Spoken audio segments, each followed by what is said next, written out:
लोखंडी तव्यामध्ये तवा पनीर मसाला खायला एक नंबर लागतो बरं का मंडळी। या ठिकाणी ना तवा पनीर मसाला आज ना डब्यासाठी बनवलेला।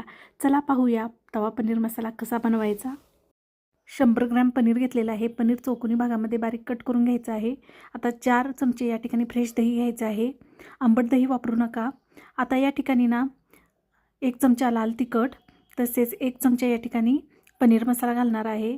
तसेच 1 चमचा कस्तुरी मेथी घालायची आहे। चवीनुसार मीठ घालायचं। आता हे सर्व मिक्स करून घ्यायचं आहे दह्यामध्ये सर्व मसाले मिक्स करून घेतल्यानंतर यामध्ये आपण काप करून घेतलेले जे पनीर आहे ते घालायचे आहे। पनीरही चांगले दह्यामध्ये मिक्स करून घ्यायचे आहे आणि 5 ते 7 मिनिटं हे पनीर ना आपल्याला मुरण्यासाठी ठेवायचे आहे।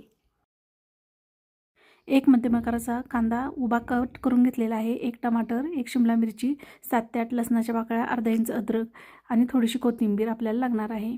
आता हे चॉपर बॉक्समधून आपण याचे बारीक वाटण तयार करून घेणार आहोत।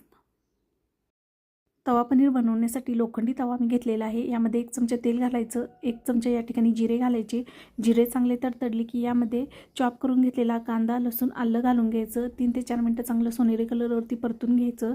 त्यानंतर यामध्ये टमाटर आणि शिमला मिरची बारीक कट करून घेतलेले तेही यामध्ये घालून घ्यायचं आहे।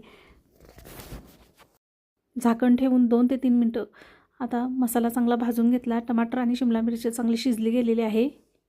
या ठिकाणी लाल तिखट घालायचं आहे। लाल तिखट अगदी 2 चमचे घातलेले आहेत। तिखट या ठिकाणी तुम्ही तुमच्या आवडीनुसार कमी जास्त करू शकता। लाल तिखट घातल्यानंतर मसाल्यामध्ये चांगले परतून घ्यायचे आहे। तव्यामध्ये मसाला एक साईडला करून घ्यायचा आणि 1 चमचा या ठिकाणी बटर घालून घ्यायचं आहे।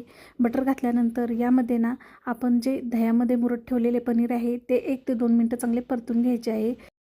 मसाल्यामध्ये पनीर चांगले मिक्स करून घ्यायचं आहे। आता सुरुवातीला दह्यामध्ये आपण ना मीठ घातलेलं होतं, अगदी त्याच्या अंदाजानुसार चिमूटभर मीठ घालून घ्यायचं आहे। थोडीशी कोथिंबीर घालून घ्यायची आहे आणि चांगले या ठिकाणी परतून घ्यायचे आहे। बघा छानपैकी या ठिकाणी तवा पनीर मसाला आपला बनवून तयार झालेला आहे। खायला एक नंबर लागतो बरं का लोखंडी तव्यामध्ये केलेला हा पनीर मसाला। माझी ही रेसिपी नक्की ट्राय करून बघा। आवडल्यास लाईक, शेअर आणि सबस्क्राईब करायला विसरू नका। परत भेटूया नवीन रेसिपीबरोबर। तोपर्यंत रामकृष्ण हरी। धन्यवाद।